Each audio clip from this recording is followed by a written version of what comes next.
Welcome to Vinayaka arts and crafts. இன்றைக்கி வந்து நம்ம ஜும்காவில் வந்து கீழே 2 லேயர் 3 லேயர் அந்த மாதிரிலாம் எப்படி பண்ணணும் அப்படின்னு தான் பார்க்க போகிறோம்.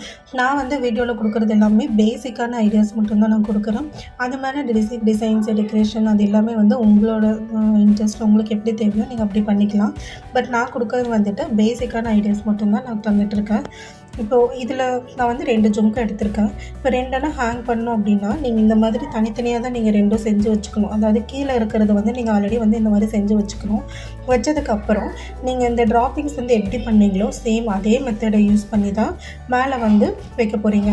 இப்போ மேலே வைக்க போகிறது வந்துட்டு ஒன்று ஜும்காவாக இருக்கலாம், இல்லை சன்பலி, இல்லை வேறு ஏதாவது ரவுண்ட்ஸ் அந்த மாதிரி எதுனாலும் இருக்கலாம். பட் மெத்தட் வந்து இதுதான். அதே மாதிரி கீழே வந்து எந்த லென்த்துக்கு உங்களுக்கு தேவை அப்படிங்கிறது நீங்கள் பார்த்துக்கணும்.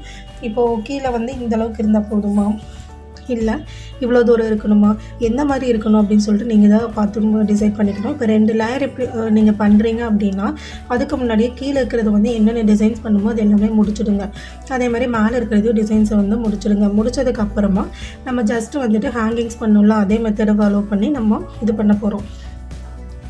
இப்போ வந்து பார்த்தீங்கன்னா கீழே இருக்கிறத நான் ஆல்ரெடி ஃபினிஷ் பண்ணலையா, அந்த ஜும்காவே நான் எடுத்திருக்கேன். ஹேங்கிங்ஸ் அதே மாதிரி உங்களுக்கு என்னென்ன வேணுமோ கீழே இருக்கிறது என்னெல்லாம் வேணுமோ அதெல்லாம் ஃபினிஷ் பண்ணி நீங்கள் வச்சுக்கோங்க. இந்த மாதிரி ஃபினிஷ் பண்ணி வச்சாச்சு. பட் என்னென்னா கீழே இருக்கிறதுக்கு வந்துட்டு நீங்கள் கேப் வந்து போடணும். பட் இந்த ரவுண்ட் வந்து மறையுது அப்படின்னா இந்த ரவுண்டு வந்து நீங்கள் போடாமல் இருந்துக்கலாம். பட் இருந்தாலும் ஹைட் வந்து அட்ஜஸ்ட் பண்ணணும்ல, அதுக்காக வந்து நீங்கள் இந்த ரவுண்டு வந்து நீங்கள் போட்டுக்கலாம். இப்போ இந்த மாதிரி ஐபின் வந்து எடுத்திருக்கேன். எடுத்துகிட்டு இதை கொஞ்சம் ஓப்பன் பண்ணி அதுக்குள்ளே வந்து இந்த ஜும்கா வந்து ஹேங் பண்ணிக்கலாம்.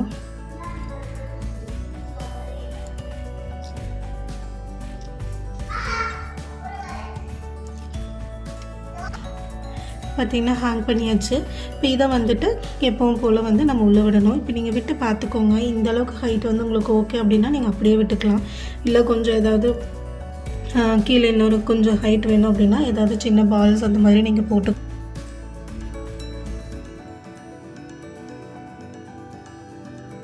கேப் வந்து போடணும்.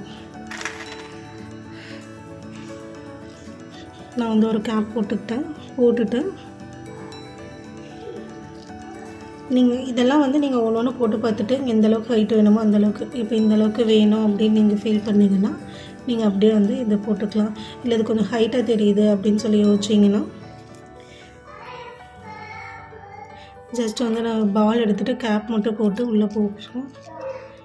உள்ளே போடும்போது கொஞ்சம் ஹைட் வந்து கம்மியாக இருக்குது. அதே மாதிரி இது ஓகேவாக எனக்கு இருக்குது. ஸோ அதனால் இதை அப்படியே விட்டுட்டு எப்பவும் பண்ணுற அதே சேம் ப்ராசஸ் தான் பண்ண போகிறோம்.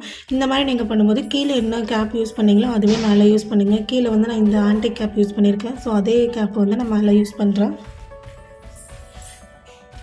ஸோ அந்த மாதிரி கேப்பு பாலும் போட்டுட்டேன். அதுக்கப்புறம் ஹைட்டு கொஞ்சம் ஜாஸ்தியாக இருக்கிறதுனால கொஞ்சமாக கட் பண்ணிக்கிறேன். இந்த கட்டர் வச்சு கட் பண்ணும்போது ஈஸியாக வந்து கட் ஆகிடும்.